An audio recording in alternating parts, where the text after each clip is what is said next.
Cannabis Common Sense, the show that tells the truth about marijuana and the politics behind its prohibition.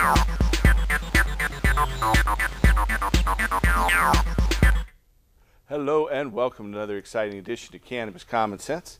We have a great show for you tonight. Mr. Casper Leach is standing by as our co-host, as he likes to say, the joint host. And over in the wings, we have John Cornett and his lovely partner, Jan Sue, ready to provide some beautiful musical accompaniment. We have some film clips from Casper's old show. We'll be talking about that later, and maybe some surprise guests. So stay tuned as we bring on our infamous Dancing Cannabis Leaves. I feel the force.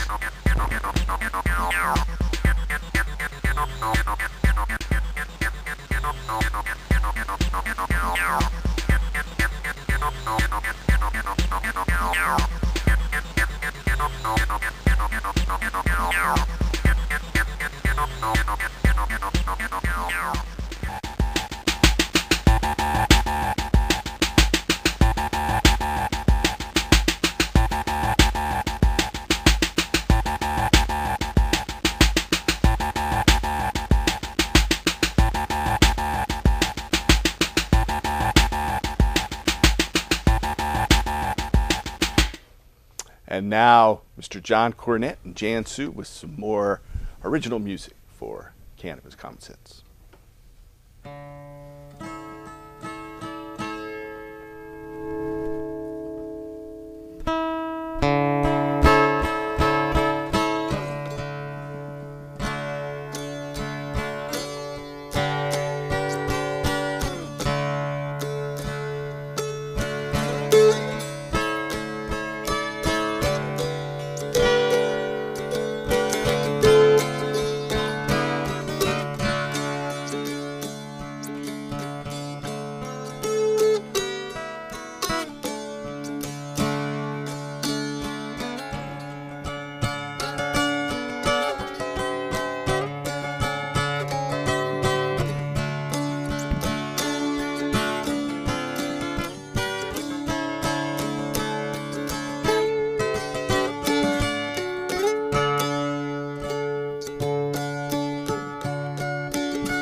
That is John Cornett and Jan Sue with the guitar and dulcimer.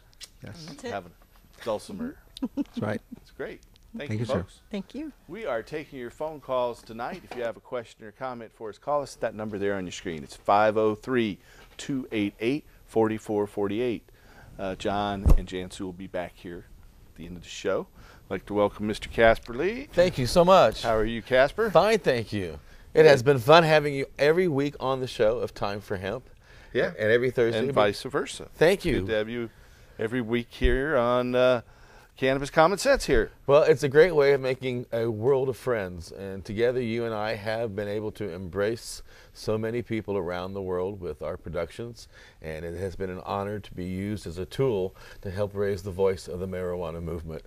Indeed, indeed. We have a clip with a couple of our founding heroes we'll be playing at halftime here. But we have our first caller. Welcome to the show, caller. Hello, it's Medical Mike out of Detroit. Hey, how are you doing, Medical Mike? I am doing great. Hey, we just want to thank you guys for all your knowledge and information that you provide for us. I have a question about adding sweeteners to the end of your flowering, if you can do it organically using organic maple syrup. Yeah, or molasses. I've heard of people adding molasses. Now, I've never done that myself, but I heard that it does add some flavor there. Some people use different flavors. There's a lot of artificial ones out there on the market these days, but I've never really actually done it. I prefer just to wash with water and flush at the end of the cycle. And Love it, love it. Really appreciate all the information. Thank you for taking my call. We also would like to have more information here in Michigan about super cropping. And what do you mean?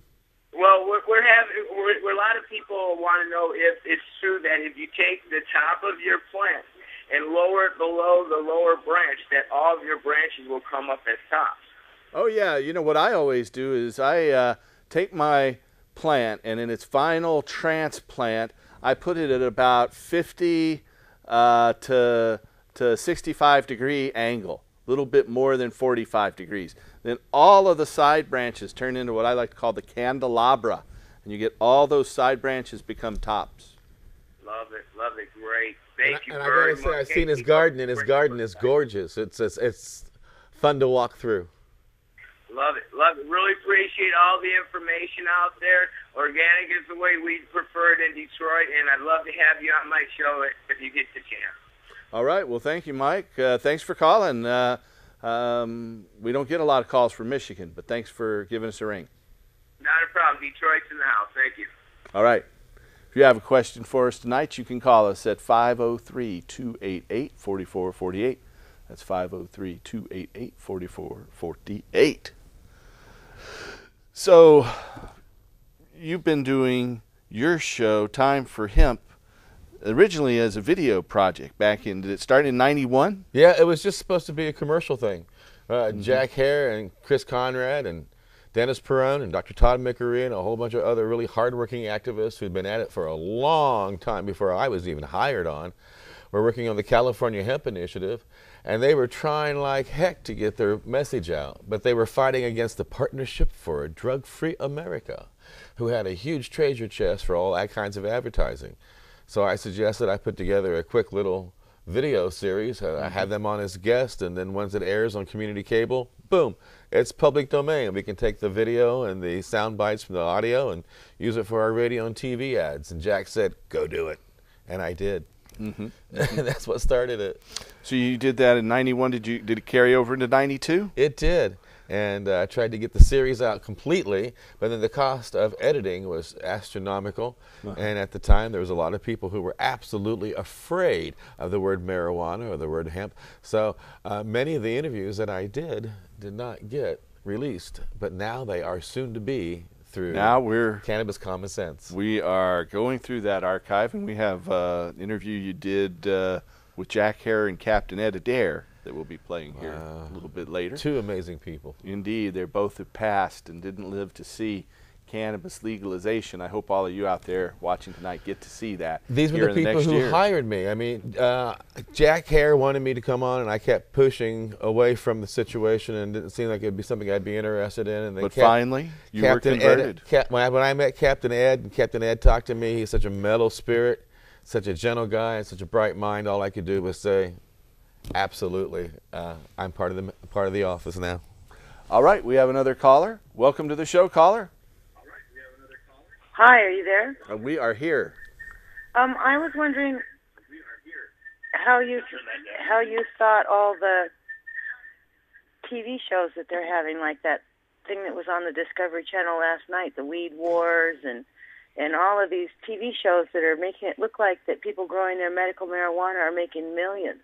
And what's going to happen to us here in Oregon? For instance, in my case, I grow for 3 other patients, and they don't donate anything to me for my expenses, and I give them their whole yield. And what if the IRS decides to come along now and say, well, we speculate you made all this money and you owe us taxes on that? Well, they can't speculate that way. You know, I've been growing and doing exactly what you are doing with more than 3 patients, but as long as you aren't taking in money, the IRS can't do anything. Yeah, and well, I've been audited. Scary. Let me just tell you, I've been through a constant state of audit with the IRS over just this subject since 2004. I'm going on 7 straight years of constant auditing, and they haven't been able to do anything like that to date. They are going after some of the dispensaries down in California, and they're likely to go after others in other states when they start filing their taxes and everything. But as long as you aren't collecting money, it makes it very, very difficult for the IRS to do anything. The DEA could do something, but as long as you're complying with state law, you shouldn't have any problems. You're just doing it for 3 patients. I applaud you. Thanks for doing that. That's a wonderful thing. And if anything ever happens to you, I'll be there to fight for you. Yeah, well, I just worry all this publicity where they're giving everybody the impression that we're making all of this money that we aren't really making. You know, what we're trying to do, as you can see right there below the screen here, is we're trying to completely legalize it. We have about 40,000 signatures right now. We're just going to end this whole illegal paradigm and restore hemp and cannabis to their rightful place in our economy.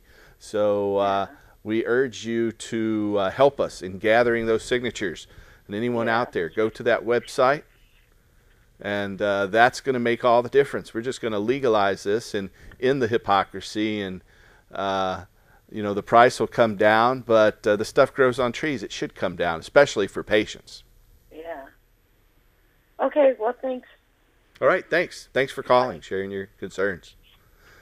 Yeah, they've got these various shows now. Things I saw one on National Geographic just tonight about California dispensaries, and they're on Discovery. They're on several of the info channels out there. They're kind of like taking these reality shows to a new level in the cannabis dispensary world. Well, I think it's interesting, too, that they're focused on the illegal money being made in the medical marijuana industry here in America, and the illegal money being made in the black market. But what they don't focus on is the reason why. You know, if we were to go ahead and finish the ending of prohibition, because we've already got enough states to make that happen, then we would be growing it for paper, fiber, fuels, and medications and recreation and taxing it.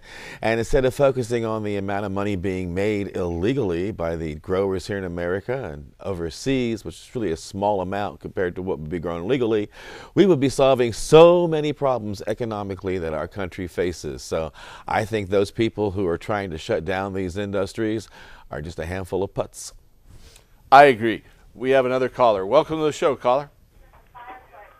Hello, caller. Turn that TV down and welcome. Oh, I'm sorry. And 5 other people walked in the house at the same time. Paul? Yes. Steve here. Talked to you Welcome, several times Steve. before. We want to talk to you about different stances between the two of the healthcare systems, of course, the VA and then of Kaiser's, on their stance of it allowing medical marijuana for the VA along with the prescription of opiates, and the VA, Kaiser's position exactly the opposite.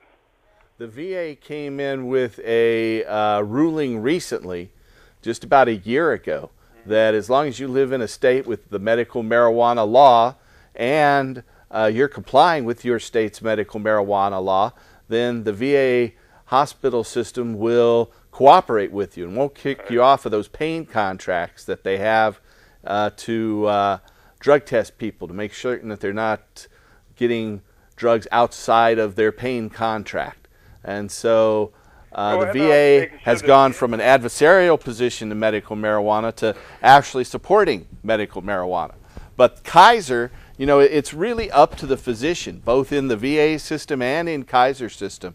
It's up to the physician involved. In fact, Kaiser's main office in California has said that has said the same thing, and actually they said it about 5 or 6 years ago, that as long as you're in a state with a medical marijuana program and you're complying with the state law, that they will allow you to use medical marijuana.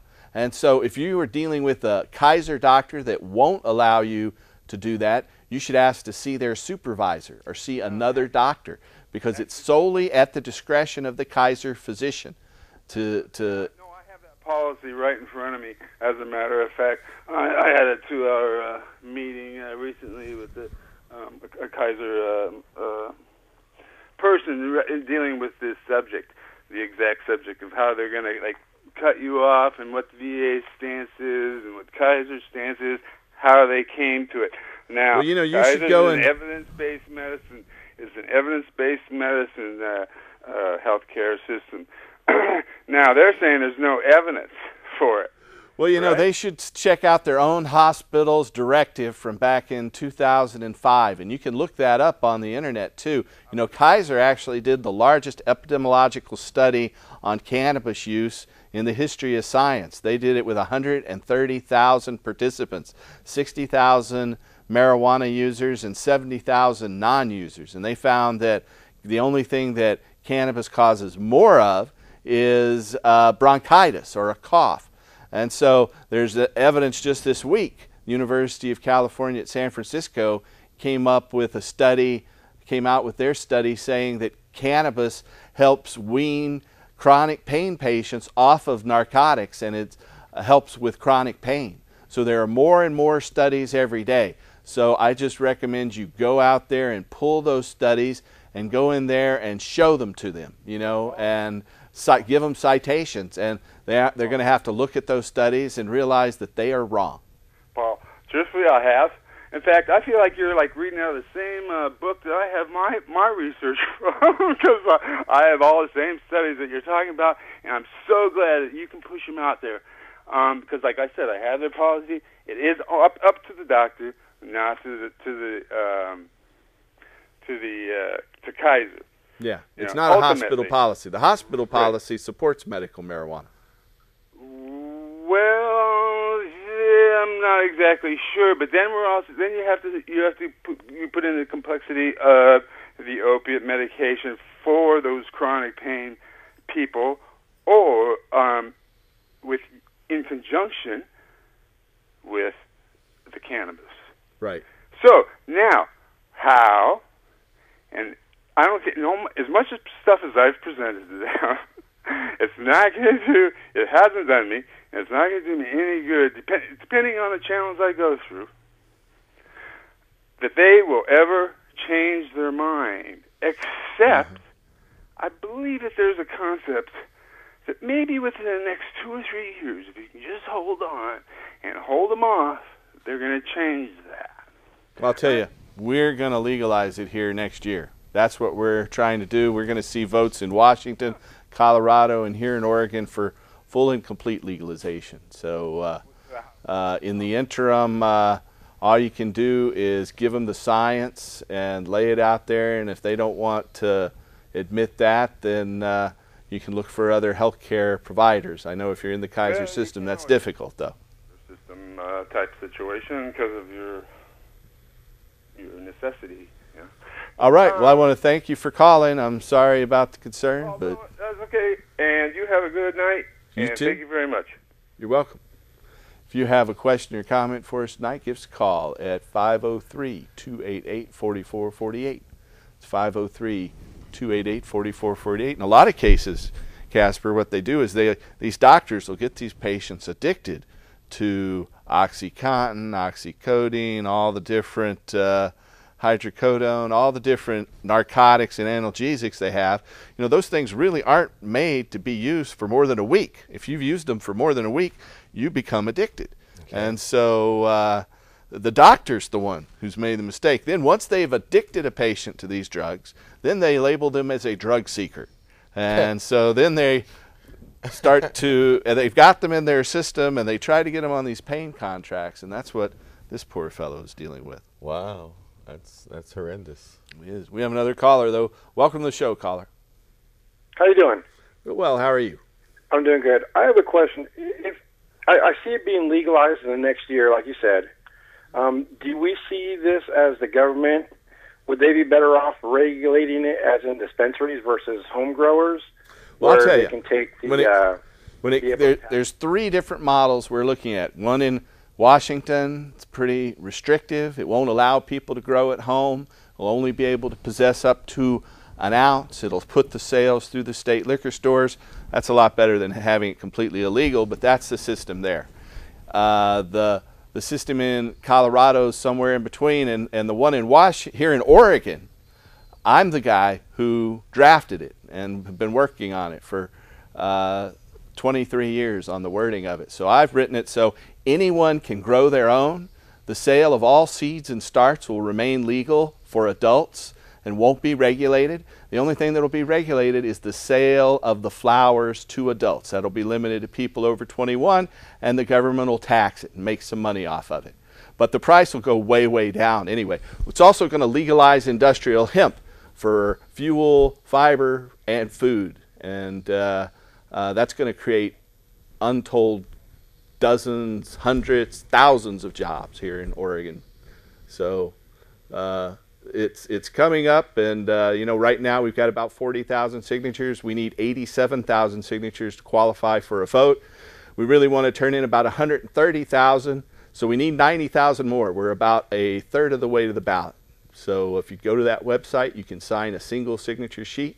You can fill out get a petition, get your family and friends to sign, and you can make a donation. In fact, if you make a donation, there is a tax credit for political contributions here in Oregon where of up to $50 a person, or $100 for married couples filing jointly. So it's kind of like a loan, really. If you donate $50 to our Oregon Cannabis Tax Act petition, then you just put down that you made a political contribution. You don't even have to tell exactly what it was for on your tax form. Then you get that $50 credit. That's not a deduction, that's a credit. So if you owe $100, you'll only owe $50. If you're going to get $100 back with the credit, you'll get $150 back. So we just urge you to support our petition campaign. Okay. So, do you see dispensaries as an option now, the way they are in Colorado and California? Because if it's legalized, there won't be no need for a dispensary. Well, yeah, they'll just be stores. We won't have to have sales just to patients. They'll be able to sell to any adult over the age of 21. So you just have to get a license. You could be like, currently there are brew pubs and wineries that produce their own alcohol. The Edgefield and the McMiniman brothers, they brew their own or distill their own liquor and sell it at their facilities in addition to beer. So it'll be just that way under our Oregon initiative, the Oregon Cannabis Tax Act. So that's what we're trying to do here in this state. And there might even be a need for a dispensary, because if I'm looking for a particular strand for glaucoma or for a pain relief or for insomnia, I would prefer to go to a dispensary and find a individual who knows how the strands were grown and can verify that these particular strands are for glaucoma or for insomnia and have been grown well by an individual that they can trust that hasn't been putting anything on the strand that might make me have more problems. So I think there's a real need. The market will determine exactly what happens. If there is the demand, a bright entrepreneur will jump into the market and try to meet that demand. Yep. Okay, thank you very much. Thank you. Thanks for your call. No, I think the sky's the limit. I really think that we'll see hemp fuel. And, we won't be cutting down our forests and making paper. We won't be putting all the pesticide on the cotton crop that we need. we'll be making our fuel and fabrics. Well, I think the cool thing is if it happens, when it happens, you'll be able to point out to all the other surrounding communities how they can make their own fuel and they heat their own office buildings and heat their own courthouses, and how we can create more jobs almost immediately. And we certainly need jobs right now. It's do. like the economy is just getting worse and worse as time goes by. I guess I heard that total wealth here in the United States went down 4%. So all Americans are 4% less wealthy than we were last year. Yep. You know, and so on average. And if we were growing hemp for industrial purposes, we would be creating millions of jobs daily. And instead of putting our money into the oil companies, which are making record profits right now, and then shipping those over to putting the money in their pocket, it'll go into the farmer's pocket and into our communities. That's right. And instead of having the taxpayer burden all these expenses that we're looking at now, the revenue generated in the tax coffers from all of the sales of all of the products would definitely be an end to that solution. All right, we have another caller. Welcome to the show, caller. Oh, hi, how you doing? Very well. How are you tonight? Oh, pretty good. Say, what happened to me, and it happened this week, is I'm a cancer survivor, and I had my thyroid cancer here a couple of months ago, had it taken out, and my medication they were going to give me was a thyroid pill or an iodine pill with radioactivity in it. And to take that, they take you off all the thyroid medicine that they've been giving you, and you have to get that completely out of your system. You feel really sick while this is going on. And for about, 8 days, I think, getting ready for this, I had some pretty good nausea going on, and I didn't have much of an appetite. And a guy suggested, and I, smoked it years ago and raised a family and got away from it for a while and everything. But he said, if you try this, it'll probably help your appetite. Well, it didn't really help my appetite, but it sure helped the nausea. Sure. And then you flash forward here about, it's been 5.5 weeks since I've had any of it.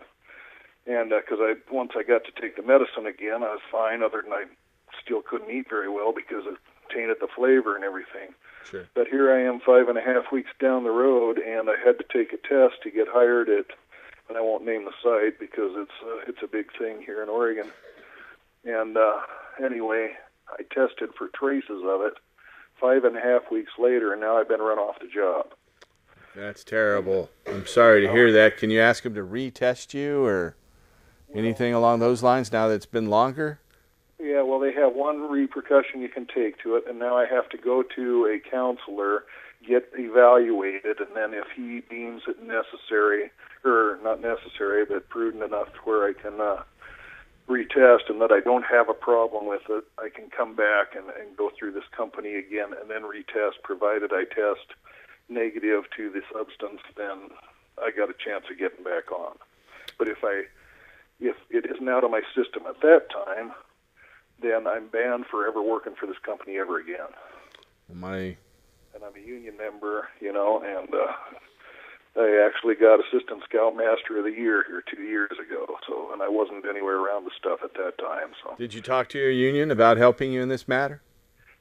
I don't think they have any recourse. I know it's a job safety issue, and it's something they hold under that banner.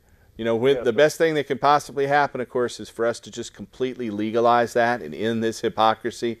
Obviously, the use of cannabis doesn't have a detrimental effect on your work performance. In fact, there are even studies showing that cannabis users have less absenteeism and better job performance on average. So I've ran a lot of work for union outfits and big construction jobs. I would prefer a guy smoke marijuana as to alcohol or meth or any of the other stuff that's out there. I know what it does. I've been around it in the past, and I got absolutely no qualms with it. It does wonders for people. But I mean, it certainly helped you with this thyroid cancer issue. It's just terrible that you got to be very, very sick, and you've got to use cannabis to help you through that sickness at the recommendation of your own health care providers, and then that's going to have a negative repercussion on your ability to work. I'm sorry that that's happened to you. It's stories like that and all these others we hear on this show every week and every day that just redouble my determination to end marijuana prohibition and restore industrial hemp. So we certainly could use your help in that. I urge you to just get some of these signatures, and in the meantime, go through the channels that you can to try to reclaim your ability to work and earn a living. Well, I have to, yeah, because I got to eat, and I got to work to eat. So. Don't we all? Yeah, but it's too bad they're treating it the way it is, because it's a remarkable thing, really. It really is. It's wrong, and so I urge you just to fight for what's right, and try to help us if you can, and if there's anything we can do to help in your plight outside of our initiative, which we really believe will help, then let us know. Yeah, I sure will. If I think of something, I sure will. All right. Thanks for your call. Oh, you're welcome. We have a studio audience member. One that has a question or comment here. It's actually John Cornett, who played the guitar here tonight. Go ahead, John. Yes, Paul. This plays to the gentleman who just hope he's still listening. Do you think there would have been different results if he had claimed that he had just taken Marinol sometime that month? Yeah. If he had had a Marinol prescription and been able to produce a Marinol prescription, that might have been able to help. Marinol is very expensive, but it's not something you can do after the fact. It's something you have to have before you go in for that drug test. So, but Marinol is, synthetic THC, which is the main thing they test for in all the drug tests. So if you have a prescription for Marinol, that should protect you in the drug testing on the workplace. That's a good point. We have a roll-in. It's with Jack Jack Harrer. Captain Ed's actually not in this one. We'll have Captain Ed in ones in the future weeks, but this is with you and Jack back in 1991, 20 years ago today. Wow. Captain Ed taught us how to play. Here they are. Okay. Now, in your 18-year walk in this path, I'm sure there's been a handful of people who have inspired you, or should I say march in this path, because you've been out there kicking it. You really have. Yeah. And there's been some people who have inspired you, I'm sure, and I'm also confident you've come across reliable resources. Where have you found what are your statistics to back up all the wonderful things that you're spouting out? Well, all of them come from the Department of Agriculture, both the State Department of Agriculture of Kentucky and Wisconsin, who, by the way, April 5th of 1991 is holding a brand new meeting on this. Okay. I found this in the archives this was the actual minutes of the congressional testimony in 1937 and the senatorial testimony. All plastic was to be made out of pot. All paper was to be made out of marijuana. Bulletin 404, 1960. The whole bulletin is here reproduced. It was actually made on marijuana paper, on hemp pulp paper, the first hemp pulp paper in history. So back there they were saying fiber, fuel, paper. And then in 1937, they wrote an article that was published in 1938 called Popular Mechanics' New Billion-Dollar Crop. Yeah. And this is exactly the way it appeared in Popular Mechanics in February of 1938. And what happened when this appeared is that it would make a new machine that brought the harvesting down from 300 hours to harvest and break an acre to less than an acre. It would make all the cellophane, it would make all the dynamite, 25,000 new products. First time the word billion had ever been used with an American agriculture crop. First time? First time it had ever been used with an American agriculture crop. And actually that everybody thought linen was made out of flax, but it actually says here in Popular Mechanics, echoing Britannica, that almost all linen was actually made from hemp, and that none but an expert could tell the difference. Here it says the paper industry offers even greater possibilities. An industry that amounts to over $1 billion a year. That's about 80 to 100 billion now. Wow. And of that, 80% is imported. But it says right here, but hemp will produce every grade of paper, and government figures estimate 10,000 acres devoted to hemp will produce as much acres as 40,000 acres of average pulp land. So the whole back of the book, what we took out is hundreds and hundreds of documents. It's all your documents. And so that everything we say in the front half, there's 300-400 documents that over and over and over show and prove and prove and report. They're all government sources. So you don't have to believe me. No, I was just curious. It's just it's a matter of record. Okay, now once you realized all this, and you started putting the parts together, this puzzle, and you got this whole picture, right? Yeah. What was your first impression, dude? What did you feel? Anger, rage, enthusiasm, quiet, shock? I wondered how a people could outlaw a natural thing. And I was one of the people that probably thought it was okay before I started smoking pot. So I wondered why I did it. And I realized I was ignorant, that they didn't teach us this in school. They didn't teach us that the No, flag, you're right. that the Betsy Ross and the flags were all made out of pot. They didn't tell us that the first and second draft of the Declaration of Independence was made out of pot. Maybe it was important, but you know, it's so important that when you start to tell them, they say children don't need to know, you begin to get suspect of the big corporations who run the museums and put out what they want to put out. Or maybe it's just that nobody wants the embarrassment of having admitted they didn't know anything. One of the technicians here, I just told her about hemp for paper, and canvas was a Dutch pronunciation of cannabis and all those. She said, I didn't know that, I didn't know that. And then another one did it, I didn't know that, I didn't know that. So that means ignorance. You can't get mad at ignorance, you can just get mad at the situation that creates ignorance, and in this case, the law, which I decided with my partner, Captain Ed, made me take a pledge to do until I was dead. It was legal in '84. Worked for the re-legalization of the #1 plant for paper, fiber, and fuel, and probably the healthiest thing a human being ever does. Along the way, I found out that hemp, when you smoke it, dilates your arteries, lowers your blood temperature, body temperature, lowers your ocular pressure, dilates your bronchioles better than anything else we have, and finally, it lowers your stress, the #1 killer on earth. So here is the healthiest thing that statistic after statistics indicated you might even live longer if you smoke pot every day than if you do no drugs whatsoever, and you lived 8 to 24 years longer than people that used alcohol and tobacco. What kind of idiot would make somebody else be a lemming for some stupid law that politicians in their ignorance must have made up, because if they knew it, they'd be criminal and working for pharmaceutical companies. Like George Bush used to do with Lilly, which was owned by Quail. Yeah. Isn't that nice? Now, I know that you keep using the word hemp, hemp, hemp. The name of your organization's hemp, stands for Help End Marijuana Prohibition. And hemp seems to be your favorite word. But in all honesty, isn't hemp marijuana? I mean, why aren't you using the word? All right. That was Mr. Jack Hare and Casper Leach here way long ago. I'd like to welcome Danny Danko to the show. Thank you, Paul. Danny, you're the Cultivation editor for High Times magazine? Yeah, senior Cultivation editor. All right. At High Times now. I know last year when you were on, you just come out with your new strain book. Yeah, and it's been selling well, and you know, I've gotten some pretty good feedback from people on it. So looking forward to putting that out as an ebook in 2012 that people can get on their tablets and stuff. Yeah. So, all right. And welcome, Nikki Gates. Hi. Nikki, you're doing a fashion show at Sustainable tomorrow's fashion show. Oregon Medical Cannabis Awards at the Cannabis Cafe. You're familiar with those. You've won a few times. Yeah. Yes, I am at 3 o'clock from 3 to 4. All right. And what do you mean by sustainable? Sustainable means basically it's hemp. Well, it's things that last for a long period of time, for one thing. But it's hemp, some wool, there's bamboo, there is some organic cottons.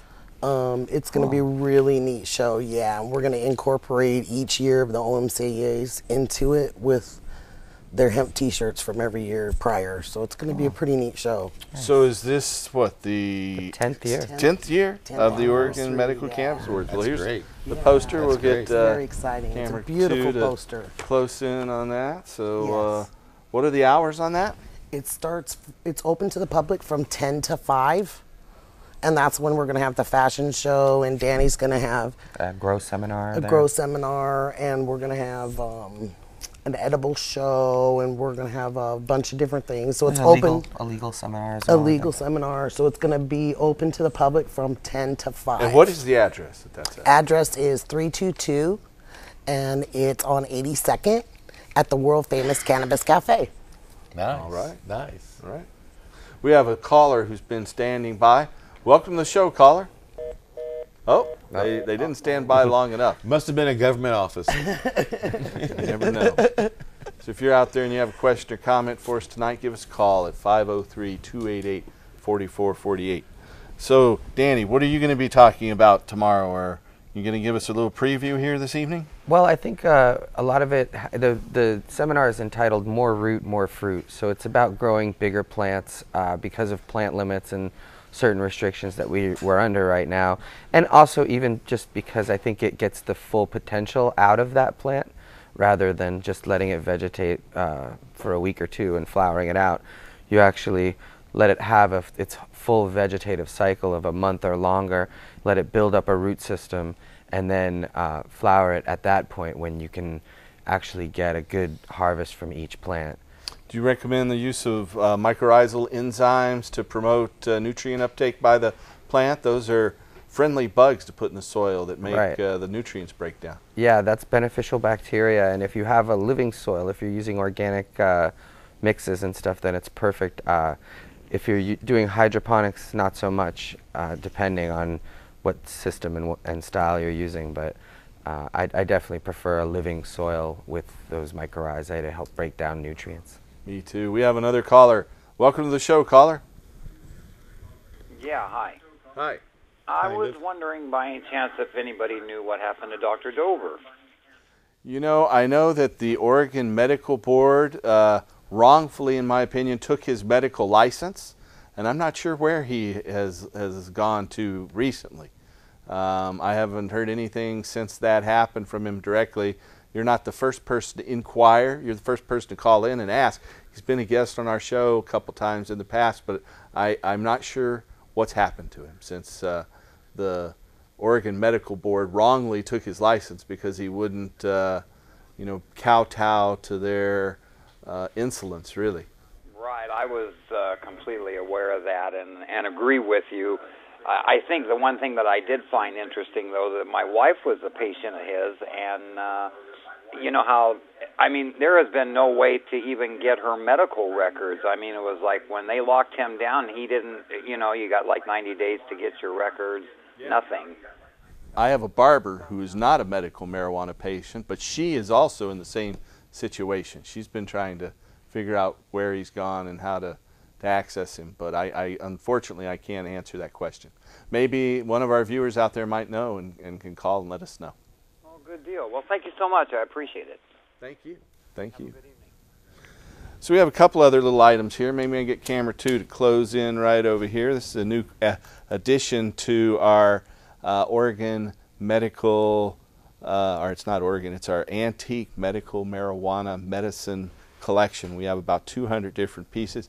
This one is Kirkakol for colds, coughs, and la grippe. It's from like 1912, and it's got 12 different languages on the packaging. It is a full container, and it contains 8% alcohol, chloroform, and cannabis, as you might be able to read there on your HD TV. And it's another one of our museum pieces. We have a little display of a small number of those in our office at 105 Southeast 18th. So that display will be altering. So we'll have more of those on the shows in the future. Those are really cool. I know that people collect those, and it's really a long period there, like from the 1830s to the 1930s, that Eli Lilly and all these companies, that some of them still around in different iterations, were using cannabis freely as medicine for 100 years before marijuana prohibition. So I have about 25 different antique medical marijuana containers, some of them full, some of them partially full, from both Eli Lilly and Park Davis and Johnson & Johnson. I have about a half dozen from Johnson & Johnson. That kind of flies in the face of the White House that says there's no medical value to marijuana. Yeah, just saying traditional medicine. We have a studio audience member comment here, so go right ahead, Kevin. Yeah, earlier in the show we had a guy ask about natural bud flavor enhancers. A friend of mine used perrated fruit. He'd go to the store and he asked them to gather up all their bad fruit for him. And he perrated up and poured it on his plants, and they turned out excellent. Gave it a real sweet flavor? Yes. Fruity, I would take it. Yes, very fruity. All right. Well, thanks. That's another option. Yeah. I mean, you're definitely going to provide some nitrogen and some nutrients as well doing that. But have you ever tried to flavor your buds? No, not with pureed fruit. No, not really. I mean, I think if you feed properly, the flavor should come out that's genetically inherent in that strain. And you got to flush the extra stuff out at the end as well. Well, with vaporizers today, it's important if you can get a flavor, because it wasn't until I vaporized that I taste the smell of the bud. Yeah, it's the real essence of the flower that you get with the vape, for sure. It's awesome. It is awesome. Yeah, if you flush it then with just water in the last part, then you get the terpenes and the natural flavors from the cannabis strain itself rather than any other ones that might be added to it. We have another caller. Welcome to the show, caller. That's me, muted. Hi. Hi. Yes. How are you tonight? I didn't realize you'd pick that up. Hey. Would you have your guest there speak a little bit further about his growing the root ball as before you let it flower? I've never heard of that, and I would like him to comment further on that, and I'll take his answer off the air. Thank you. Thank you. Go right ahead, Danny. Yeah, basically, when the plant is in its vegetative stage, meaning it's getting, more than the 12 hours of light that you use during the flowering stage, somewhere between 18 and 22 is probably perfect. During that time, that's when the plant is building up a root ball and also growing branches and leaves, but not flowers. So it's spreading and becoming a bigger plant, but it's not putting on flowers yet. And then when you cut that cycle to 12 hours on and 12 hours off, the plant will start its flowering period and start forming buds. But you control indoors, you control when you decide to do that. And whereas the Sea of Green method would have you do it very shortly after you have a 1 week or a 2 week vegetative period and then immediately induce flowering, I definitely recommend inducing flowering after the plant's had a month or even longer to go through that vegetative period. And that's when it's building up that root system that's eventually going to be helping with the flowering and producing a lot more up top than you would have with that shorter vegetative period. Might also add that the bigger the plant is, the bigger its root system is, when you start the flowering cycle, the more that plant can produce. And so you can take the same plant and flower it when it's only been vegetating for a couple of weeks and only get a quarter or a half ounce. If you let it vegetate for 2 or 3 months, you can get a half pound or a pound off that very same plant. So it all depends on how long you vegetate it, how big the root system is, and how big the plant is when it enters the flowering cycle. And the container size. And the amount of light available. That's if everything else is equal, the amount of available light is really going to be the limiting factor. And again, you're also limited by the size of the container. So you're better off going with a 5-gallon container than a 2 or 3 gallon container, because you want to build up more roots and you want to fill that whole container up. I generally flower if I'm going to flower indoors, in containers in 15 to 30 gallon containers myself. Much better. I mean, that's even better. And but then you really need a month or a month and a half veg time minimum to really fill that up. Yeah, and I know one fellow who does it in 55-gallon drums and moves them around on pallets with a forklift. Right. Well, so that's another way. That's going to the extreme, but it definitely will result in some huge plants. If you have a question or comment out there for us tonight, we've got about 10 minutes left here. You can call us at that number there on your screen. It's 503-288-4448. That's 503-288-4448. Also, if you are a loved one or looking for a doctor to help you get a medical marijuana permit, we have doctors all over the United States. If you need a doctor referral, please call us. Toll free, it's 1-800-723-0188. It's 1-800-723-0188. If you're here in the Portland area, you can call us locally at 503-235-4606. That's 503-235-4606. We have another caller. Welcome to the show, caller. Howdy. Hello. I was actually wondering, what is your favorite flavors of marijuana? Well, let's ask everyone. Go ahead, Casper. Why don't we start with you? The current one that's in my house. What about you, Nikki? What's your favorite? Probably Shishka, maybe. Shishka berry. Yeah. I gotta say, Desert Island strain would be Strawberry Cough. Wow. I like Strawberry Cough. My favorites are Trainwreck, which has a real piney flavor from the terpene pinene, which is, you can also find that same terpene or flavor-giving compound in pine needles and pine trees.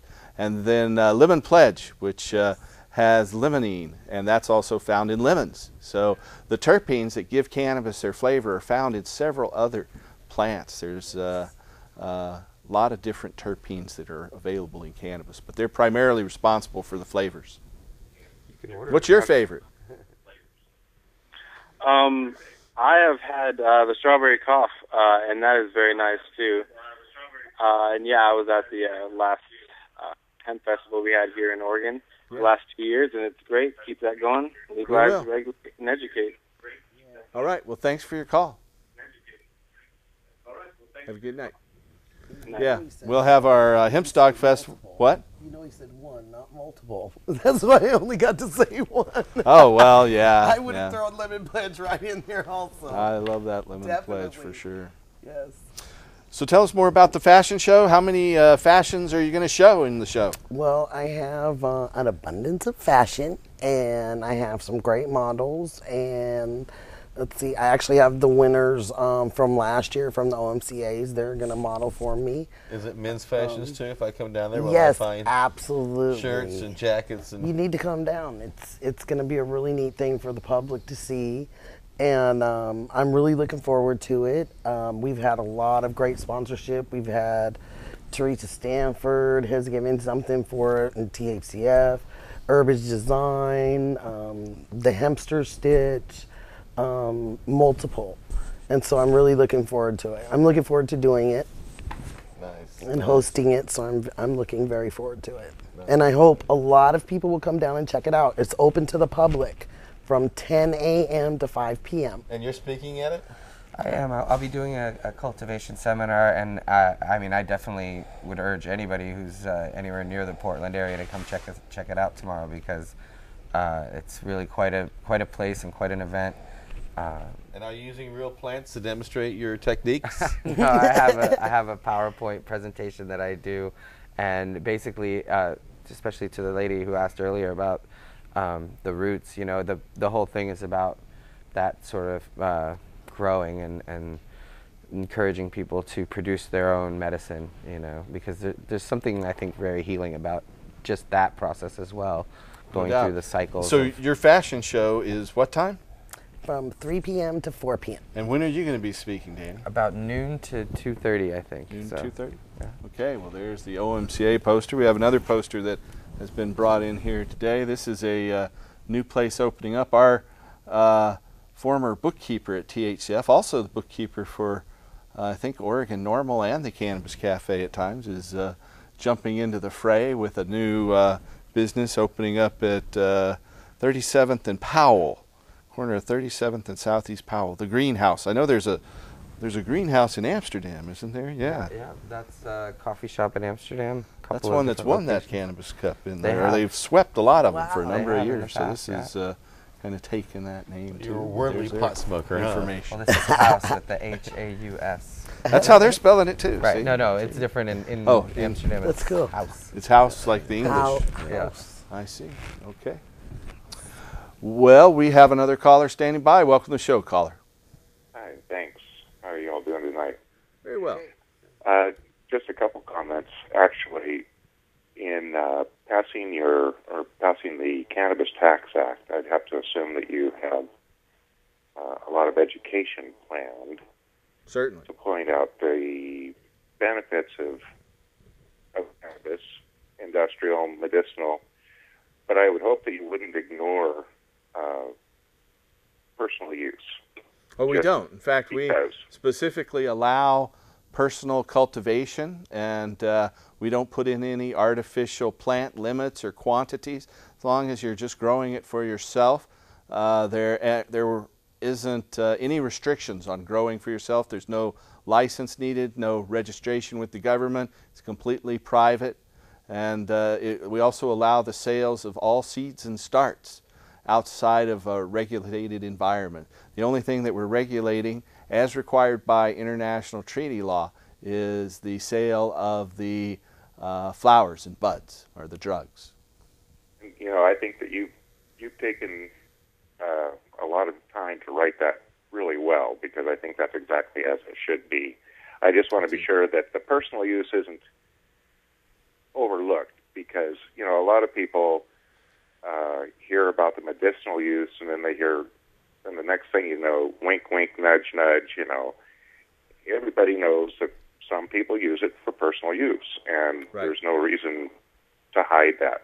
Exactly. No, I think it's a beneficial thing.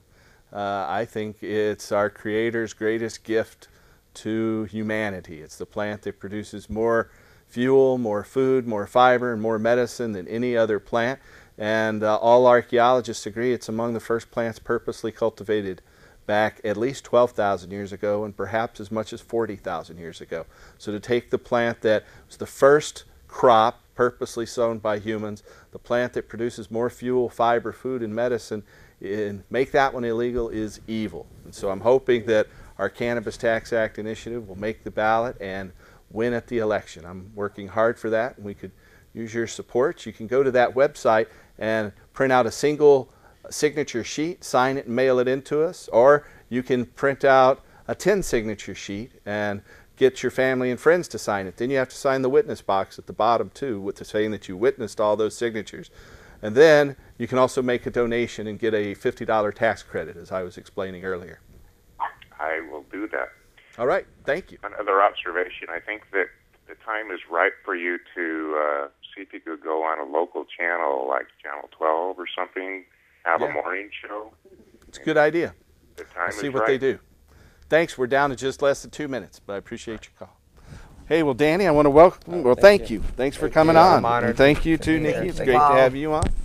Thank you to Casper. Thank you to viewers. We're going to go out with some more beautiful music from John Cornette and Jan Sue. We are not going to be live again until January. We're going to have some pre-recorded shows available over the next 3 weeks for the rest of the holiday season.